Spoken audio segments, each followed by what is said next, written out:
Hello, good morning. Happy Friday. I know it's end of the week.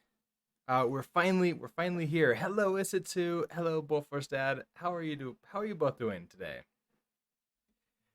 It is cold here. I have to actually have the space heater on in this room.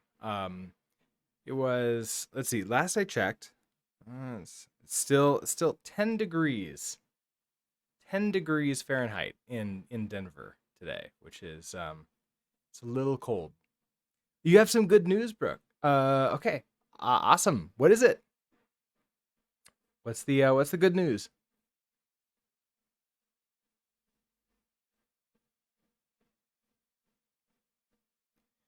You don't want to jinx anything, but you were in a call with your professor and he wanted you to join him in some AI research.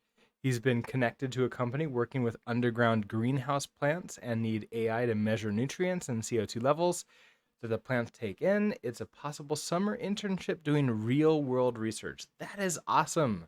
Yeah, that's one of the best ways to use an education is like to get contacts, networking, get opportunities, and go do that. Like, get yourself some real world experience, and that sounds exactly like what that's going to be. So if that actually pans out and everything is good, that is awesome, and I can't wait until the summer when then you tell us how it's going.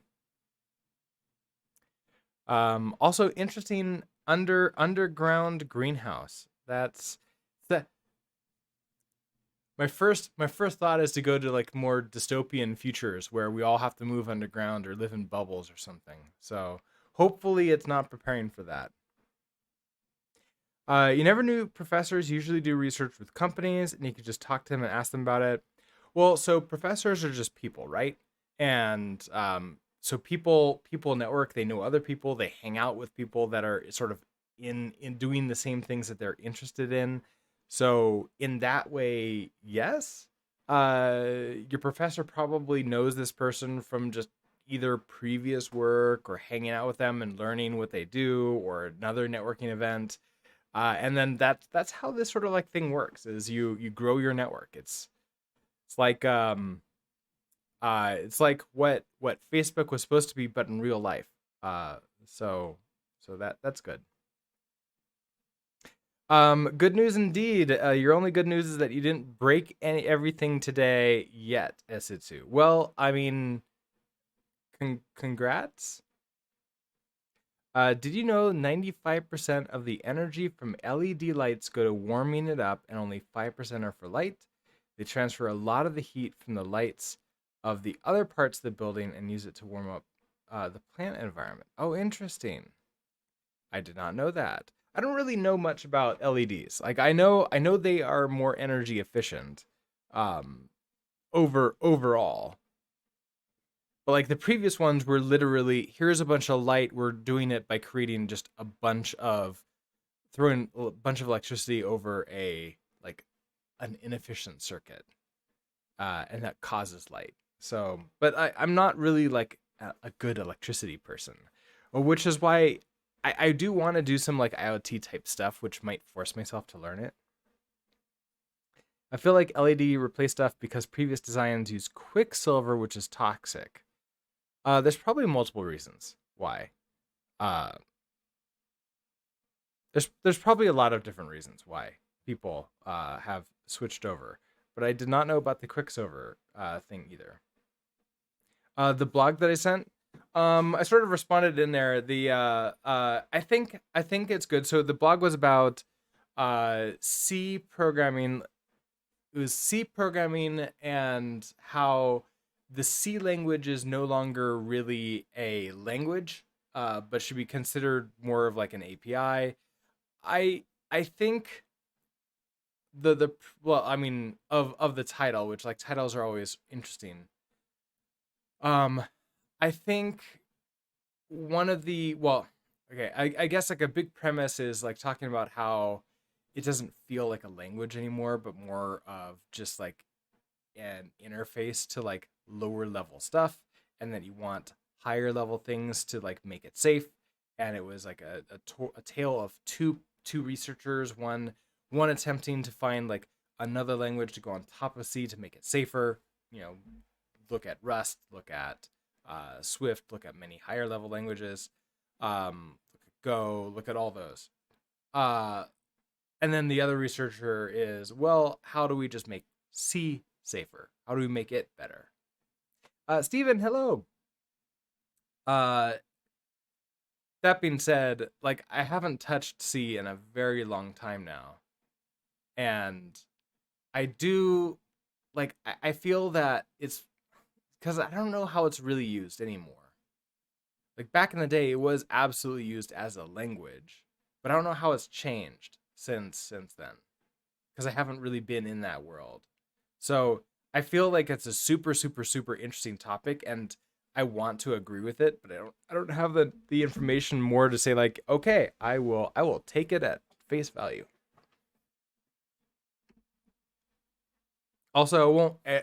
I am not going to see anytime soon. I'm gonna stay with higher level languages because that is what I like to do. All right, so today we are finishing up the CRUD part of the backend.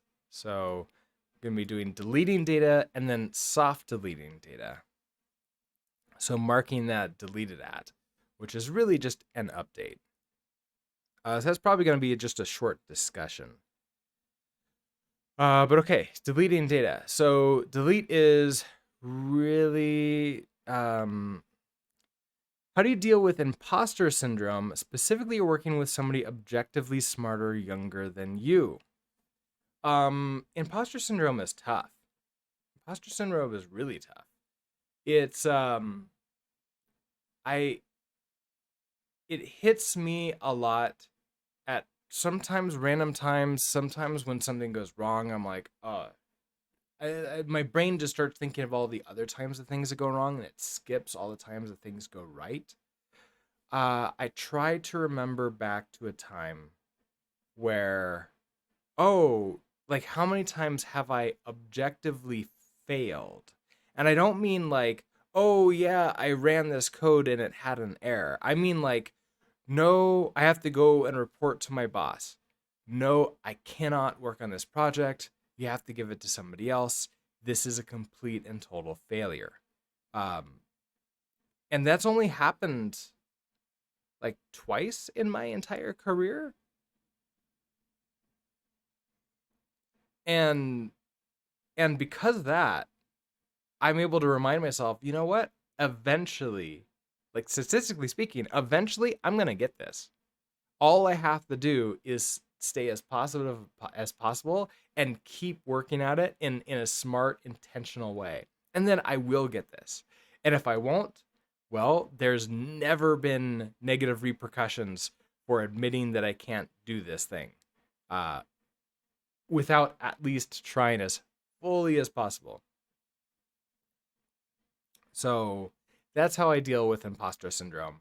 Sometimes it's injecting a little bit of ego in. It's like, hey, I used to walk into scientists' office who were incredibly smarter than me and fix their computers, which they had no idea how to use. Um, yeah, that like I did that. Maybe it's like overblowing it a little tiny bit, but sometimes I use that to sort of like help myself out. Fair enough. Mostly work in Python these days, but writing performant Python, at least when it's computationally heavy, is basically finding ways of handling over all the functionality to libraries written in C. You just orchestrate a bunch of C code in a Python environment. I mean, okay, so that's true. In the end, almost all the stuff we're running these days is actually just C stuff behind the scenes. Now, it's true, like there's a lot of things that are being rewritten, but so many of them are still C behind the scenes. Um, but I think like yes, I guess like we could say like that makes it an API, but I'm not exactly sure I would fully agree with that definition from like a systems administration perspective, which is where I come from in a backend. That's more of different programming languages interacting with each other in a see I guess like because I don't understand it, it's a complex way, but it's for some people it's more complicated too. So there's complexity and there's complications that are happening in there, and it doesn't really matter to me which one it is, because as far as I consider, as far as I consider, it works. So, for example, all these libraries that we're using, that we're pulling in, a lot of them are written in either C or C++. Uh, but somebody wrote those, and so it's not an API that you wrote them in, but we're using them as an API. But then again, like this Rust, code we're using is Rust code, but it's an API for a front end to hit. So languages are both APIs. Languages have the opportunity to become an API or a backend depending upon how they're used. So it's almost like silly putty or clay or raw material, and the end product is really that's the API, not the raw material itself. Um, so something you may notice as I talk, I sort of dial in on like what my true thoughts of things are. So that's if you keep on getting me to talk about it, I'll probably refine down more and like get actually like really good like things that I say about it. Also, words are hard today. Comparison is the thief of joy. Don't compare yourself to what you're not. Compare yourself to what you were. Yes, I agree with that. Um, and then try not to compare yourself to what you might be too much. You can use it. It's a dangerous world. Like dip your foot into comparison, but you can't go very far because you fall in and drown. But if you can use it as a source of inspiration, of ooh, I can't do that, but that person can. I want to do I want to be able to do that like that person. I want to do better than that person. That's healthy. But then comparison was as a way of like I am not this thing and I will never be that thing and what woe is me and then giving up, that's unhealthy. Okay, I think I've caught up with chat. Let's work on deleting some stuff. So first, deleting data. I don't think that that's very difficult. I think we just do delete. Let's see here. Let's find in our routes. Let's go to here, update task. So um, I found this tab. This is atomic update. I want to do partial update here. So I grabbed. I actually don't know if I need to do anything. I think I can just do tasks. Yeah, delete. Delete by ID. Delete. What's the difference between delete many models from the database, delete a model from the database to apply where conditions, filters, see query filter.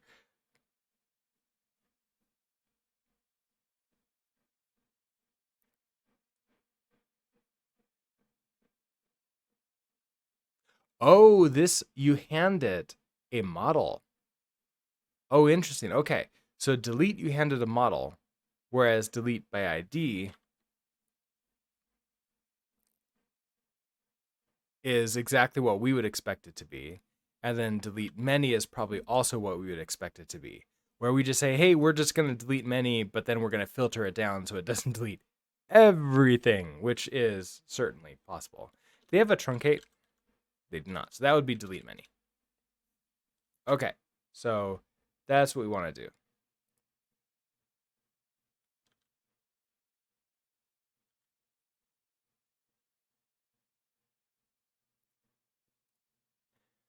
All right, and we'll add a delete in here as part of the video. So let's do this. Where's my record? There it is.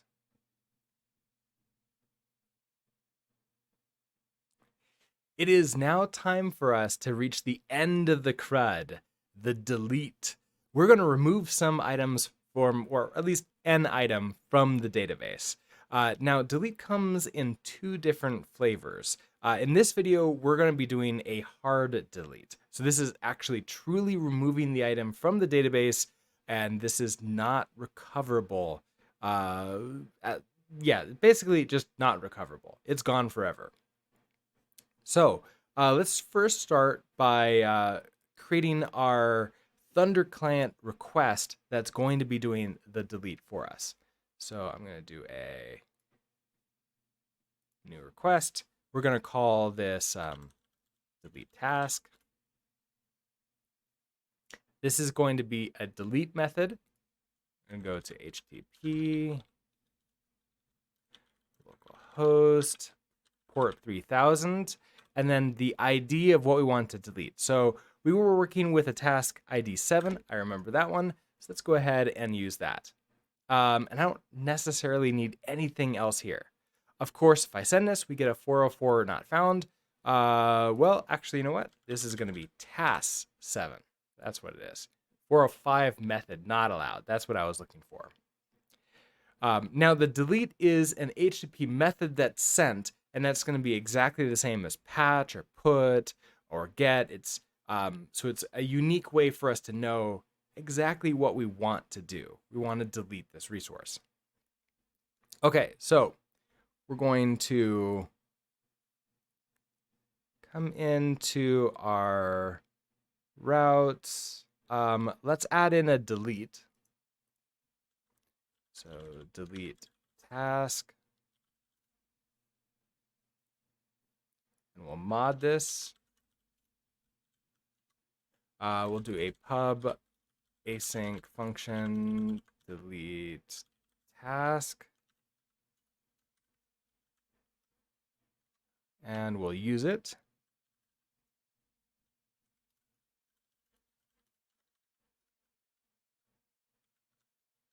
And let's throw this into our routes.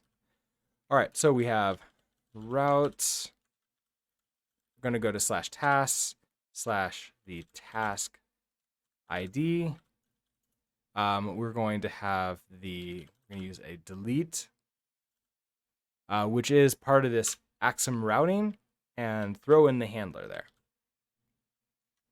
All right, so this should now allow us to, inside this delete, we should get to 200 OK, but if I go back to the get one task, here's task 7, it still exists. So obviously we're not doing any deletes yet, but we have our test essentially set up for us to know if we've done it correctly now. Okay, so what do we need to come in here? Well, we need the task ID. So that's going to be the path. So path task ID is going to be a path I32. We need that database. So that's the extension. That's the database connection.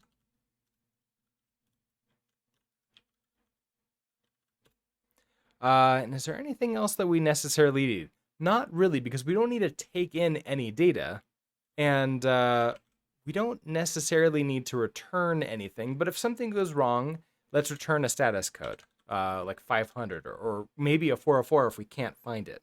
So we'll do a return a result. I don't care about if it's successful. That'll just be a 200. And if it's unsuccessful, let's return a status code. All right, so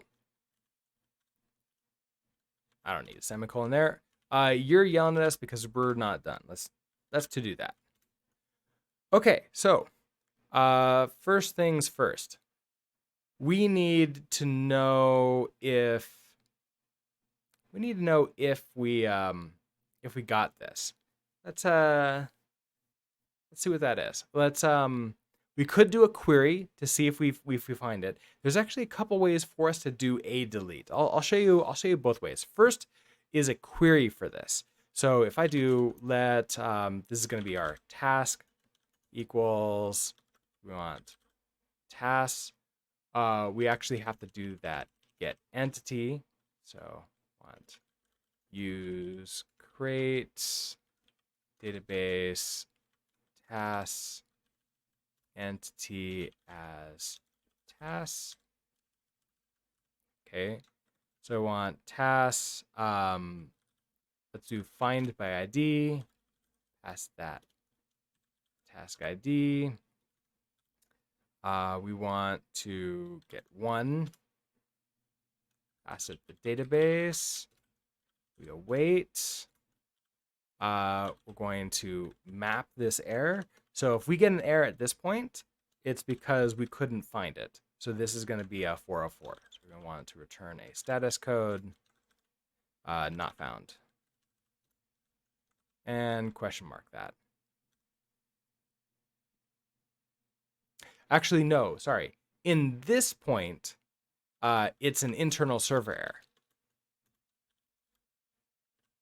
error. It's now an option. So now if this, so we can do let task equals if let sum, this will be the task. We return the task out of here. And if we don't find this, this is going to be a return error, status code, not found. There we go. That's what we want. Okay, so that gives us the task. We know we have the task, and it exists. So if we want to delete it, we're going to do tasks delete. We pass it in the model, so this is task. Then we, let's see, what do you need? We actually have documentation sort of built in here. So we're going to do this delete. Oh, we exec. So dot exec.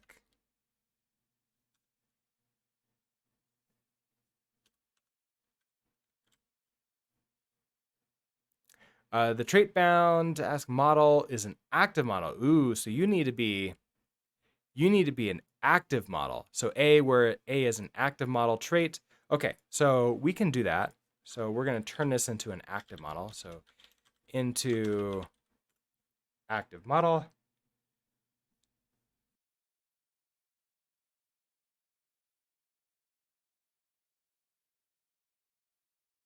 Excuse me, sorry about that. Okay, so we do an into active model. That gives us an active model here. Now we're happy. Exec, we pass it in a reference to the database. That implements a future that must be used. Okay, so that's await. That's probably going to have a result that must be used. So we're going to map the error. So we have our error here. And I want to return a status code. Don't save. Don't open random files. Status code. Okay. Status code. What is it? Internal server error. And then we can question mark you. We're good to go. And this just becomes an okay. Okay. All right, this should work. Let's test it out. So we have our get one task. This is still working. We go to delete task. We're deleting 7. 200 okay. Hey, we got a 404 not found for getting this one task. Excellent.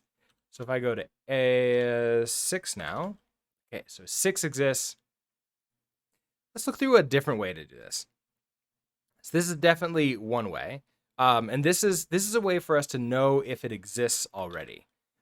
Sometimes though, actually returning the 404 isn't what you want to do. Sometimes you just want to return a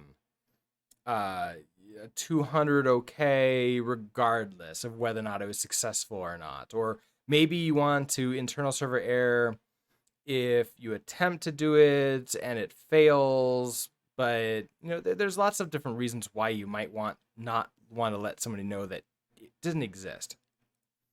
So in that case, we can just go straight to delete. So we can do tasks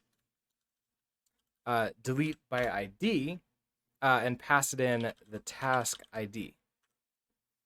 So in this case, we want to exec, pass it in a reference to the database. We have an await. We have a result, so we're going to map the error. And we're going to return that as a status code, internal server error, question mark, and semicolon u. So this is a little bit shorter. Right, I am not using this error. I could get the message from the error and pass that back too, but I'm just not in this API. Okay, and that this should do exactly the same thing. So we have 6 here that exists. Let's go ahead and delete 6. And that's gone as well. And then finally, what if we want to delete many things? So what if we want to sort of like, delete more than one item? Now, in this case, we're deleting one item and we own one item only. So let's use the delete many, but still lock it down to just this one. So that's going to be tasks delete many. We have to do a filter to now say which ones we want to delete. So in this case, I want the tasks import u. I want column ID. We want to set that to be equal to the task ID. We want to execute this, the database. Then we await. We map error, please. We have our error, and this becomes a status code, internal server error, question mark that, and we're good. So this is a way we can delete many of these. If you do this, do not forget the filters. The filters are absolutely important. Otherwise, you will delete every item in that table, which is not fun, unless that's exactly what you want. I usually consider this delete many type, especially if you decide for some reason not to have a filter. This is the equivalent of the giant big red self-destruct button that James Bond villains seem to have in their lairs. At least the old movies do. Okay, so let's run this. So we have 5. We do have a task ID 5. We run you, we delete, and now you're gone too. But 4 should still exist because we didn't delete everything yet. So this is how we delete items from the database. These are hard deletes, again, so they're gone forever. If we want to recreate them, we have to literally recreate them with a new insert. So hopefully this was helpful. Thank you very much for watching, and see you next time. Bye.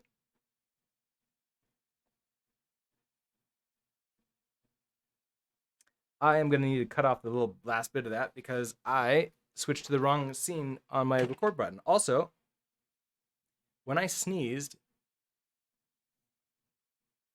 I think I split my lip a little bit because it's super dry here. So I don't see any.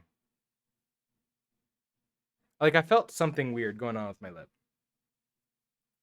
So I don't know if it like looks weird because I have a very small image to my preview.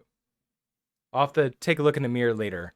But I was worried that there was like just blood pouring down my face. But I don't think it's that bad. But that's fun. I think it's the exact same place that I did before, and that's because I forgot to use any kind of moisturizer this morning. So that sucks. Okay, so that is deleting data.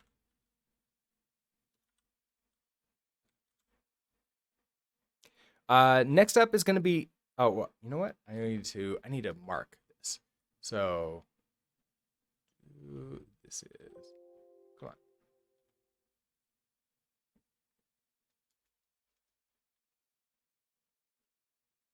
OBS recordings. This was delete.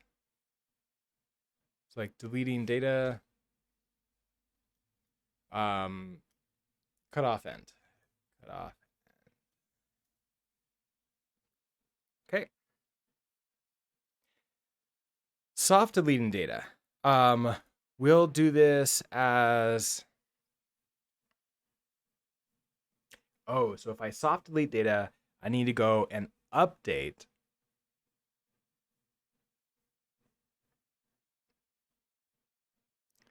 Oh, maybe I'll do a get all task. Let's see. We have to update the get all tasks to not show the deleted task.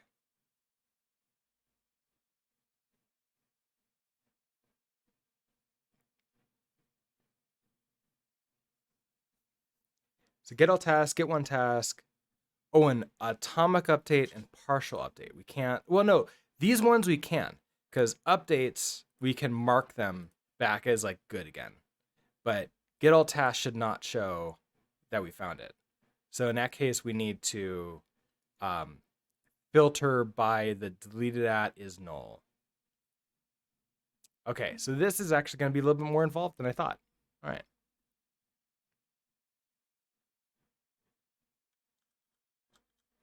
But I think that's good. Also, I do have a warning. What's my warning? Not using that. Oh, right, because I'm not using that because I commented it out. That's fine. I'll leave these in here. We did that. Okay, so deleting data. All right, next up, soft deleting data.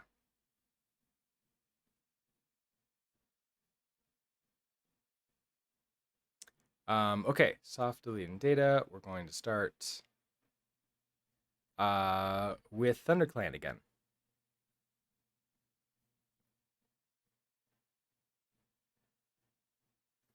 All right, and here we go. Sometimes, though, we don't necessarily want to really remove things from our database, but still we want to delete the data, or at least we want to somehow delete the data with the ability to undelete the data later, and enter in soft deleting data. Let's set up our Thunder client sort of like to show what we mean. So we're still going to do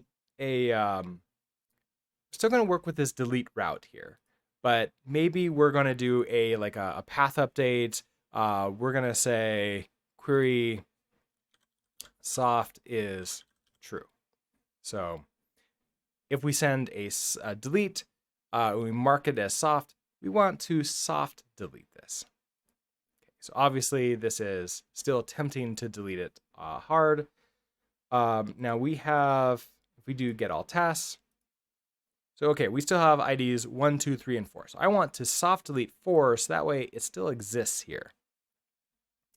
Let's go into our code and into our delete task and work with this. So first of all, we're going to need those query params.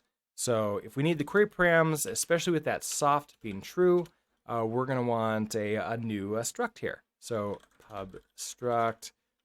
This is going to be our query params. We have to derive deserialize. And we're going to have a, see, what is it? This is going to be, what is it? Soft equals true? Yeah, soft is true. So soft is a Boolean. Okay, so it's just yelling us that it's not read yet. So let's go ahead and pull these in with a query parameters. So query params. These are going to be, I guess, params.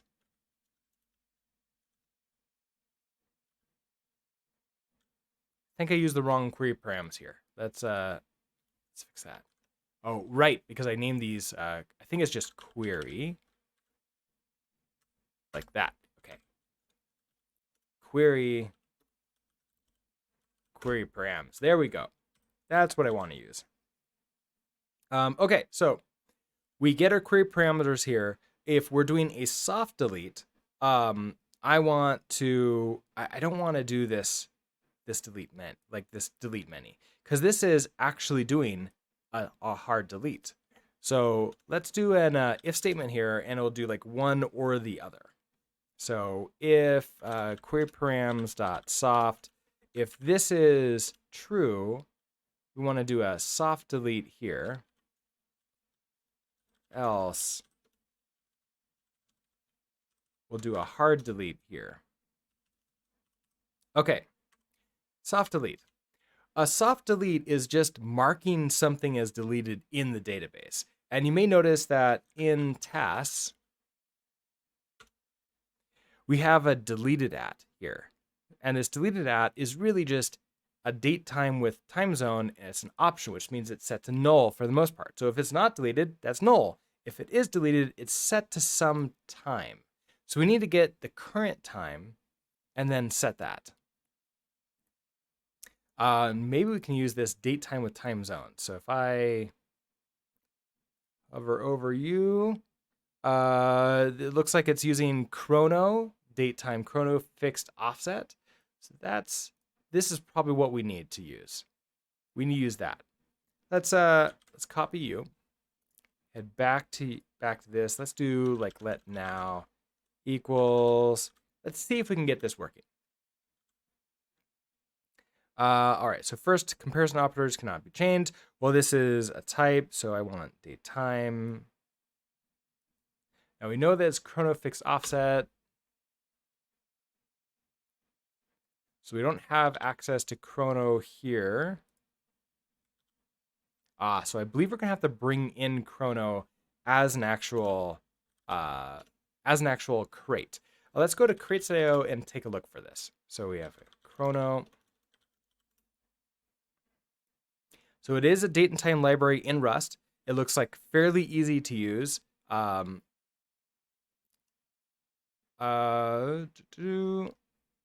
can go to its actual full documentation. I want to get this installed right now. So back to you. We'll go into our data and we'll say cargo add chrono. All right, is there anything in here that we need feature-wise? So alloc, arbitrary, criterion, libc, purist locales. I don't see this right now yet. Potentially Serde will be needed in the future, but right now I don't need to tell it that it's being turned into a specific date or time. So I think this is gonna work. Okay, so I want chrono. All right, so hovering over it, it actually knows that we have chrono now. I want date time. And what was it exactly they were looking for? It was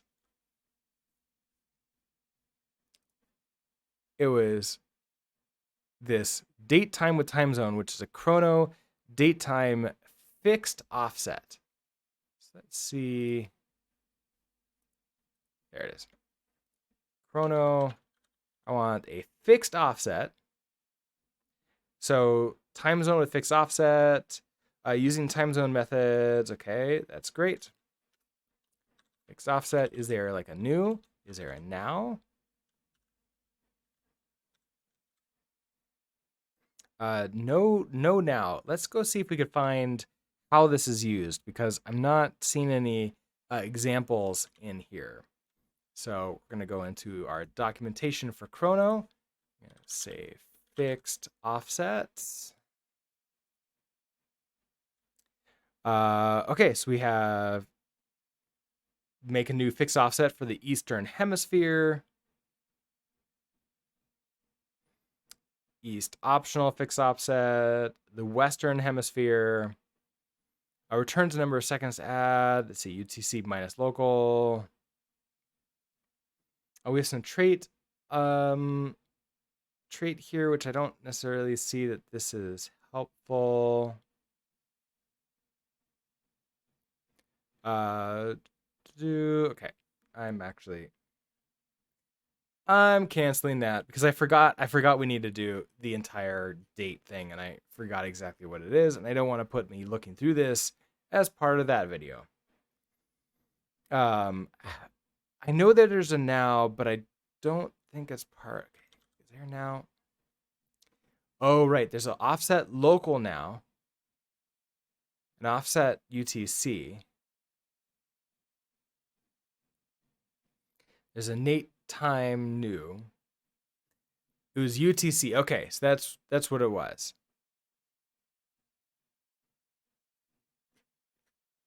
But I forgot which one it was. So let's just do it now that I'm here. UTC. Right, I could do chrono UTC. Do you have a now method?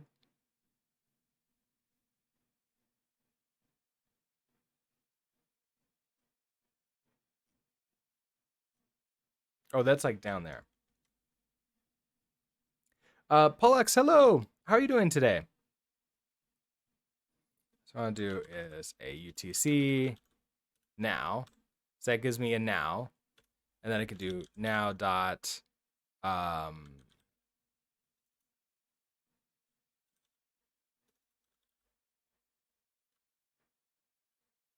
gonna do time zone.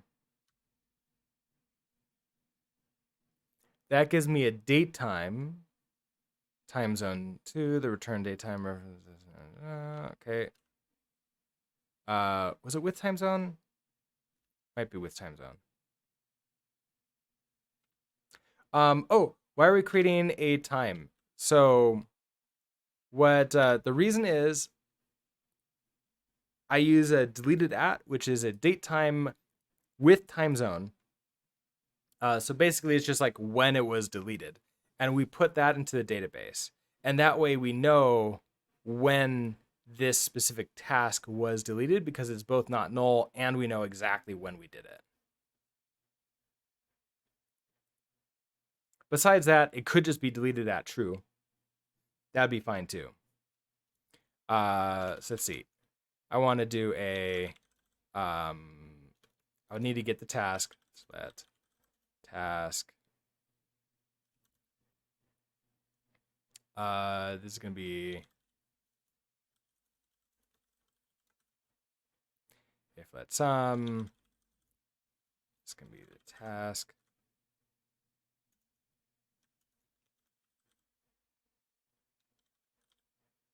Find ID, task ID. Get one.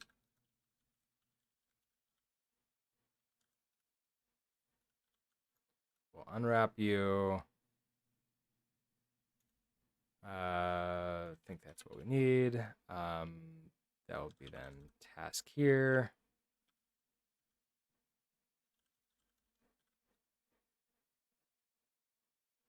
Oh, I know. I don't care about this. We just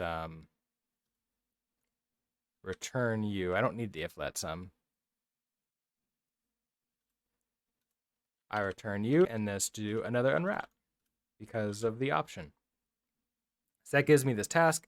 I want to convert that into an active model. So into active model, you need to be update mutable. Then we'll do task dot. You know what? Can we do an update? I think I forgot. Tasks. There is an update. But the update is still exactly what we think.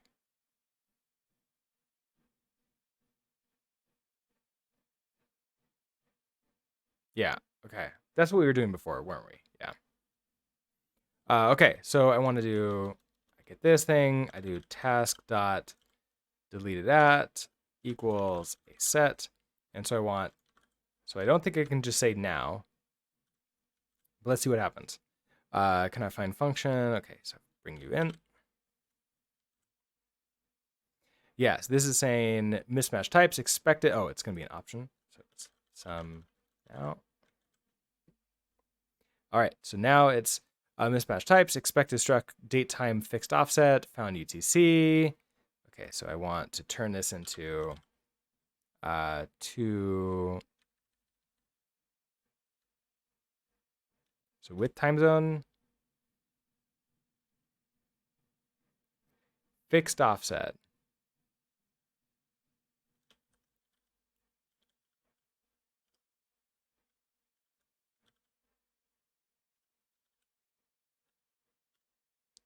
Fixed offset. Oh, so there's like East Hemisphere, West Hemisphere.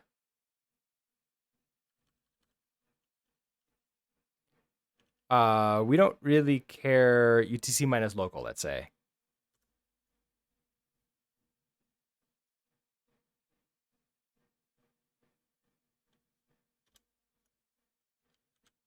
Expects one argument, a self? What?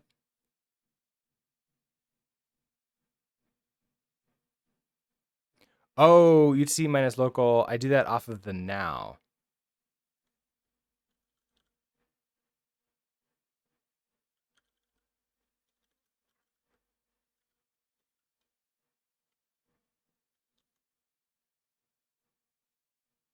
Did I lose that? See, so I have my date time UTC. Do my offset equals. Oh, it's gonna be. Oh, just now into. Am I overthinking it? I'm probably overthinking it.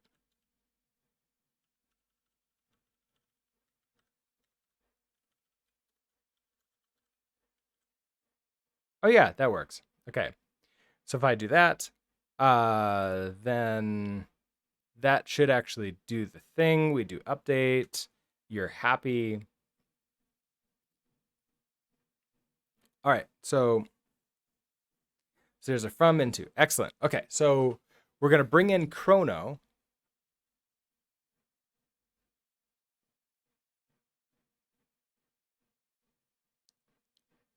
Create the UTC now. Find the task. Mark the deleted at as now into. Update the task. And then we have to update the gets. Okay. We'll do this again.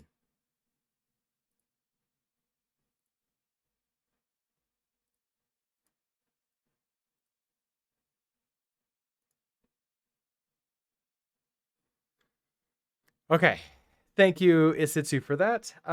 Let's try this again. Oh, I need to delete that failed attempt. Soft deleting time. So in the last video, we deleted a task and it was a hard delete. It's gone from the database. But what if we don't necessarily want to delete it forever? What if we want to reserve the ability to bring it back? Like, for example, our users might want to request like, ooh, I accidentally deleted my task. Can you please recover it for me and bring it back? Well, that's where soft deleting comes in. Soft deleting is essentially just setting a flag on the model in the database and to telling it like, hey, this has been deleted. Oftentimes it's with a date too, so we know exactly when it was deleted. In this case, I've set up our models to show. So if we go to our database tasks, we have deleted that here.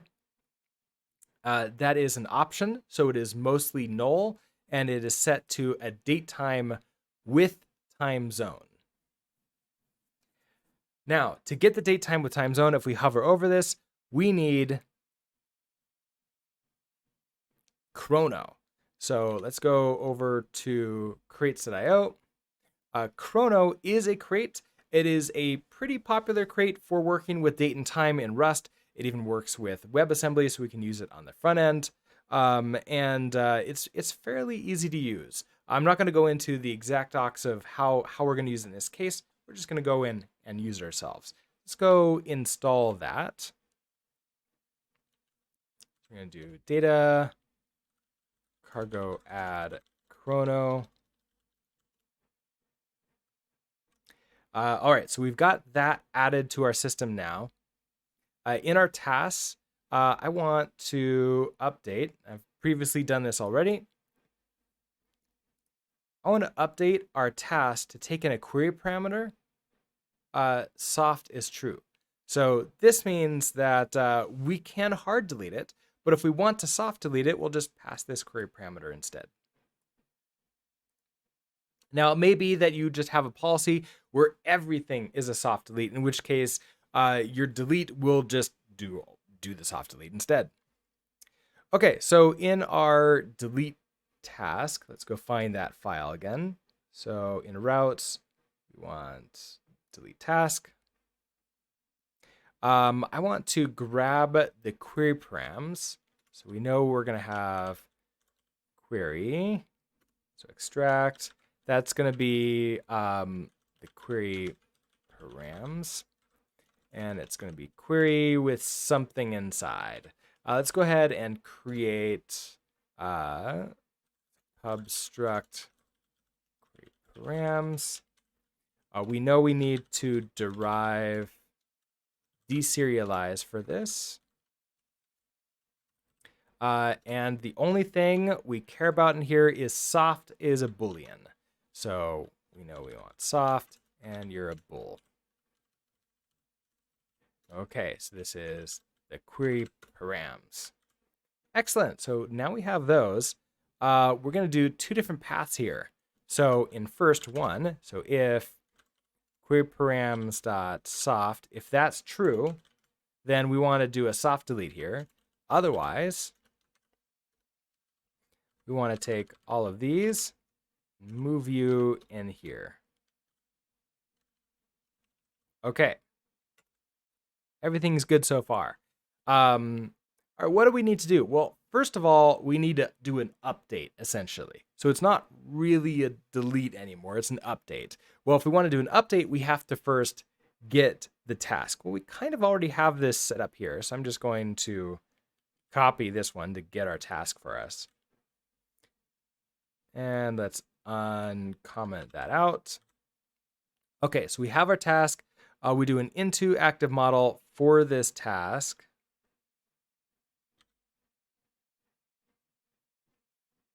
We have task into active model. If you find it, otherwise return this error. What are you upset about? I want to return out of this iflet into you.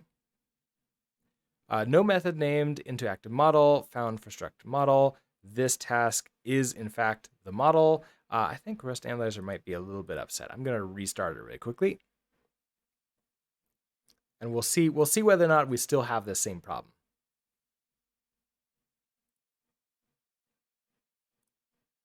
There we go. Now it's happy. This happens every once in a while. Okay, so we have task into active model. That comes here to this task. Which you don't know what that type it is, but it's definitely this task into model here. I'm doing an early return out of there.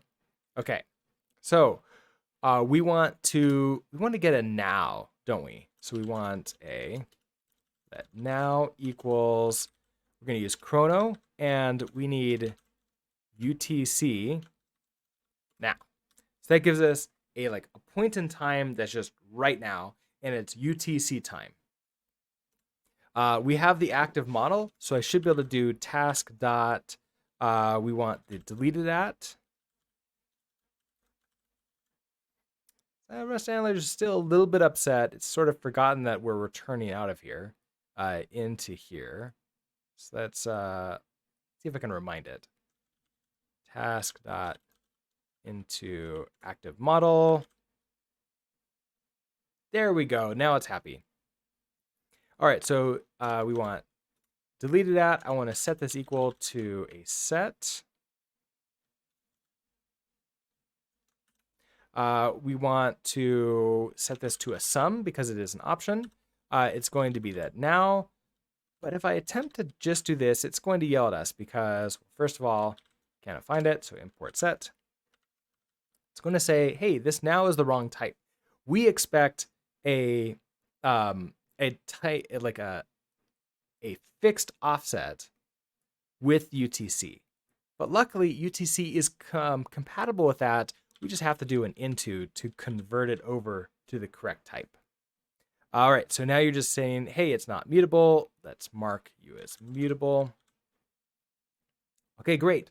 Now we just need to do the actual update. So we're going to do a task update. Our model is task. We exec this, pass it a reference to the database. We await. We map the error.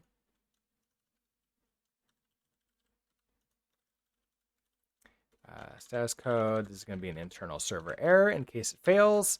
We question mark that, and we should have successfully marked this as deleted. Let's go ahead and see whether or not we've got this. So first of all, in delete task, soft is true for task number, let's double check. I'm going to get all the tasks, 4. So we have to do this to number 4. Soft is definitely true. Okay, we got 200 okay. So if I get all tasks, 4 is still here. Now we're not actually seeing the deleted at. So let's actually go update the get all tasks. So these are get tasks, get all tasks. We're returning this response task. So I want a deleted at in here. So deleted at. We know that this is going to be an option. And let's turn this into we could turn it into a string. Let's see. So we have a couple places that's upset here. In get one task, we now need a deleted at. That's going to be a sum. Well, it sort of depends, doesn't it? We want a task dot deleted at. Now it wanted this to be a sum. So let's see. I want you to be. Can I do a like a toString? I can do, I believe, a toString. Maybe. Into, let's see, toOwned as dref as ref clamp. There's no string here. I can, oh, you know what? We can use the serde method because we saw that. I noticed that there is a serde here. Let's add this, def f, bring in serde. And then for this type, so a date time fixed offset, I'm going to put that as the type here. And so then we're just going to do, hey, task updated at. This needs to be, well, it needs to be an option, doesn't it? And currently, this is, okay, so this deleted at is an option date time. Oh, cannot find date time. So let's import you. Cannot find fixed offset. Let's import you. Okay, so far so good, happy. Let's update you too. So description, we have a deleted at, and you're going to be a db task dot deleted at. Okay, let's now get all tasks. Deleted at is null for all of these except, oh, look at this. ID 1 is deleted at. Hey, the title is my deleted task. That kind of makes sense. ID 2 is null, ID 3 is null, and ID 4 that we just deleted is deleted, and that looks like today, 2022, November 18th, which is in fact today. Excellent. Okay. Now, if something's deleted and I'm trying to get it, that kind of doesn't make sense for us to get it. So that's also important for us to update our get tasks to not return if deleted at is set. So it's something that I often forget the first time I build something into a project, and then we get a bunch of deleted things showing, then I have to go back later and do it. So when we add the delete ability, just also make sure we go and update the get task. Okay, so we find by ID 1. So in between here, we want to do a filter. I want to filter where we have tasks, column, deleted at is null. So I want to make sure that deleted at is null when we get this. I'm going to copy you. I'm going to come down to get all tasks and see, here's our task, a filter. We do the priority filter.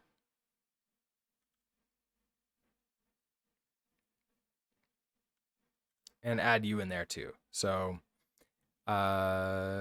this is conditional. Okay, so we're adding a priority filter if necessary from the query params, but we're also adding deleted at as null. So no matter what, we will not get those. Let's now see. We're now getting only these two. And if I attempt to get one task and we get, let's say, 4 again, we get a 404 not found because, hey, it's deleted at the database, totally deleted. Now, if we want to undelete that, that will be a normal update where we set the deleted at explicitly to null. But I wanted to show you this pattern for deleting a task in a not, actual deleting way. It still appears to be deleted from the user's point of view, but it's still in the database too. So if we really want to, we can undelete it later, or we can just go, routinely through and then, really truly hard delete everything that's been deleted in the past, over 90 days or something like that. So with that, that is soft deleting data. That is also everything in the CRUD data in a database. Thank you so much for watching. Hopefully this was helpful, and I'll see you in the next section. Bye. All right. That was soft deleting data. That was also all of this.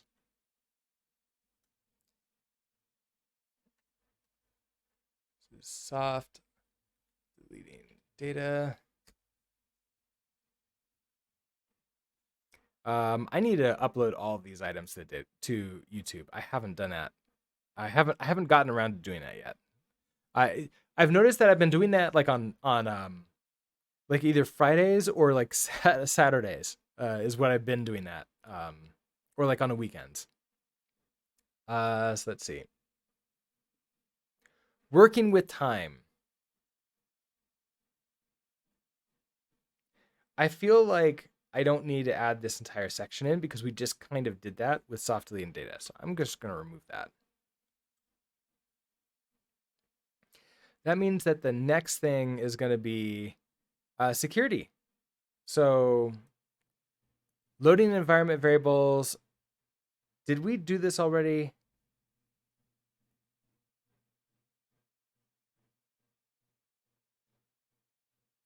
I feel that I might want to do like a configuration object though as part of this.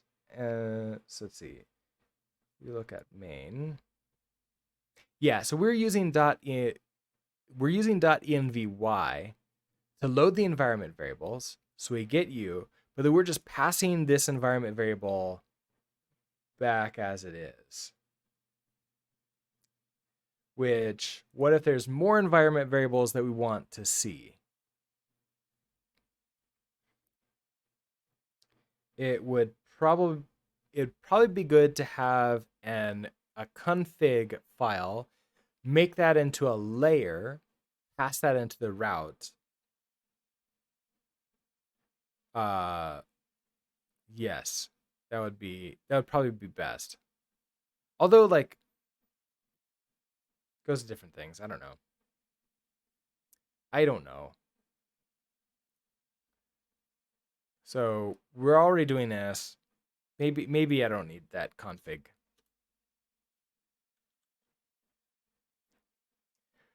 A jot. We're using the jots instead of hard coding passwords. That's kind of a thing. Yeah, let's go ahead and save this before I forget. KO2 fan, hello. How are you doing today?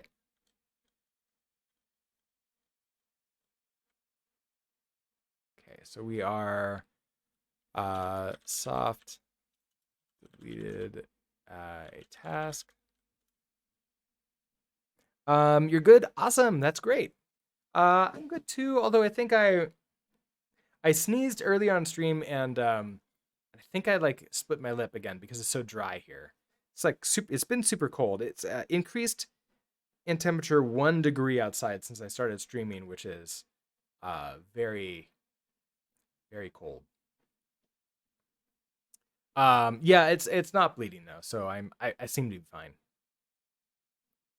I just need to remember in the morning to also put on like a lip balm.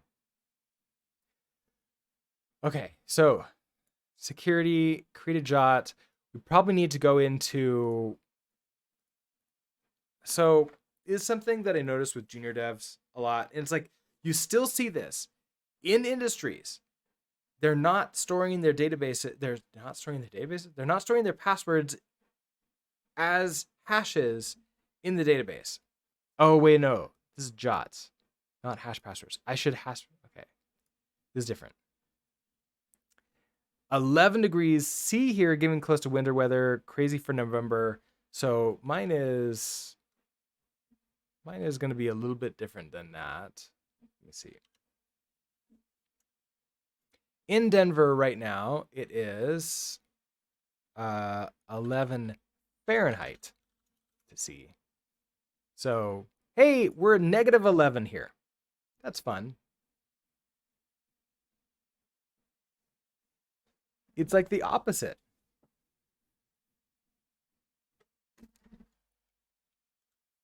Yeah, it snowed last night, so we got like 6 inches of snow, and now with this cold, it's probably very icy snow. I am happy I work remote and do not need to worry about driving to an office this morning. Okay, so creating a jot. Okay, so we're gonna create a jot, validate jot. The jot is gonna be used for communicating back to the front end, and then they're going to store that with like a login system. So I feel I wanna okay, this is like security, but I want to maybe change this around. Uh oh, so like I actually have security. Let's change this to authentication.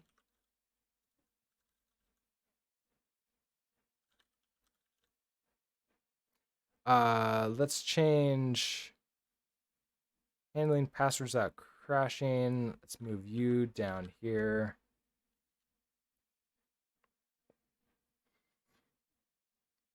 Maybe we'll do this as like helper utilities. So helper utilities is gonna be custom error response. I guess like custom errors, and then obviously converting errors. And we're gonna use this error.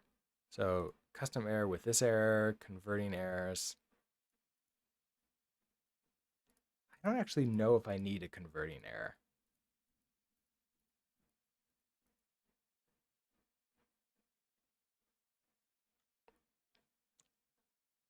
Because I think after we do the custom error, I'm going to then use that everywhere, and that's sort of obvious. Like, hey, we're just creating this error. Unless I want to use an into or something to grab that error. I don't think I do though. Okay, so authentication, create a job. Okay, so I wanna redo this section a little bit. For authentication, we're gonna take in a username and password.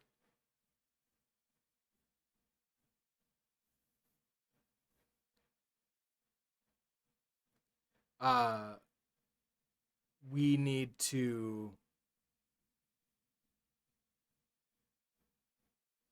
Okay, so I think we're gonna do this as a couple different ways. So first, we're gonna start with. I guess this would be like to follow this. There's gonna be security, and then we'll have authentication. Sort of like following what this is going down. I'm going to remove the hash passwords. I'm going to put it all under here. So we're going to start with the naive approach. So um, uh, naive authentication. Don't do this in production. So this is going to be so I guess this is as a note. This is going to be plain text passwords in the database. Very bad.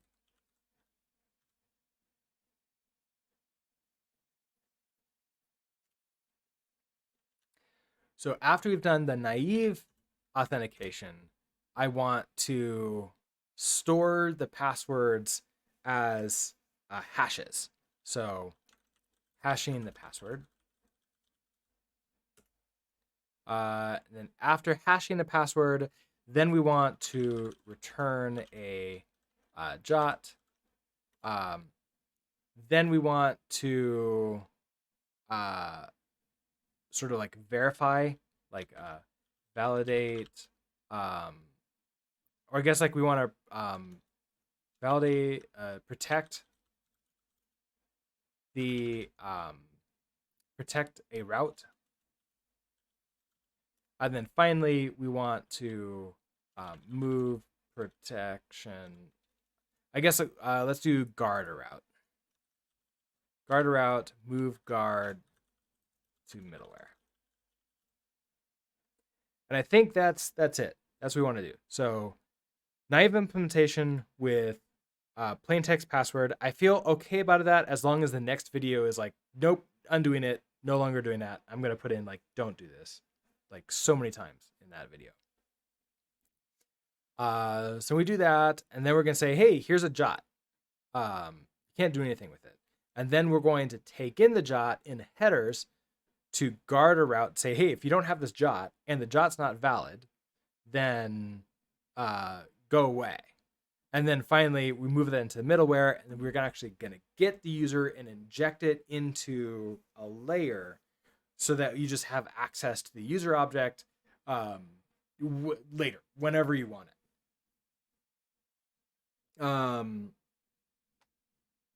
Okay, so I think that's good to go.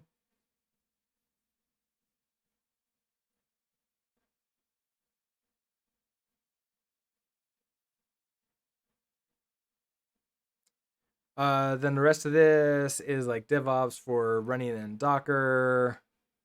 I don't know if I need all of this stuff. I think it's just like developing, I guess like developing in Docker, production Docker. I don't know if there's really a big difference in here. Deploying to a server, so like deploying on a VPS is going to be good.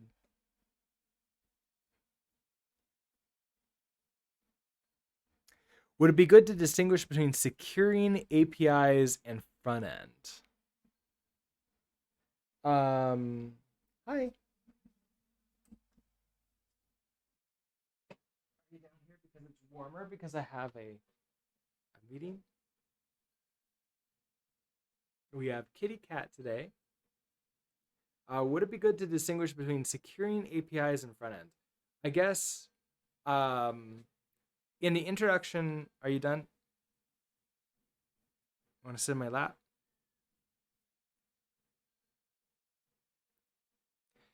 I don't. Okay, so during the introduction to Vue course, we do use a token. It's a jot actually. We use a jot, and we pass it in the headers to the server. And so I show like there's some routes that are protected in there. Here, let's see. I guess like I'm going to be going into move the guard to middleware. Oh, so I guess like maybe what we do is we move the guard to the middleware, and then I want to secure the protected routes. That's where I would talk about, okay, we are securing these specific API routes. These other ones we don't care about. Anybody can access them.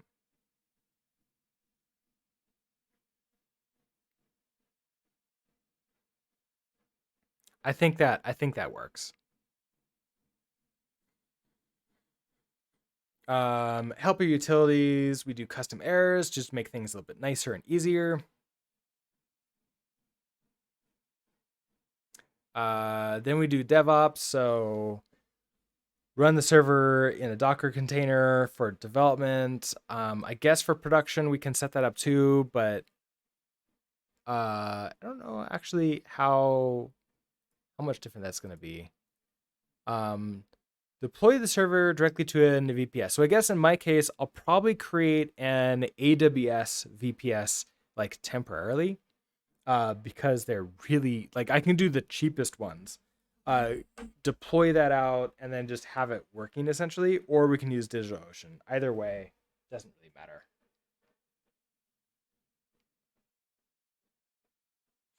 And then probably create a server that passes all of. Oh, then we do the project. So, and I think I am gonna do the project as short videos, just like this one. So, again, short is maybe relative. It's probably gonna be longer videos than each of these, but it'll be shorter than like what I was doing last time. All right. So that's coming up. That means starting Monday, we're going to be in authentication land and actually doing username and password, create account and login routes. So that'll be fun. So let me go ahead and save this, and we'll save the new plan. So updated plan. And that's all synced up. Everything should be good here. I've got some. Oh, they're just reloads required. They're trying to update. They just need a reload. Okay, excellent. Well, as I mentioned, I will be back on Monday to continue working on this. But until then, let's see. I hope that you all have a great rest of your Friday. A great weekend. Try to stay warm if it's winter time for you. Otherwise, have a great enjoy the weather. And let's see. I don't really have anything else. So with that, where's my there it is. Thank you, KO2 fan. Have a good one too. I will see you all next time, whenever that is. Bye.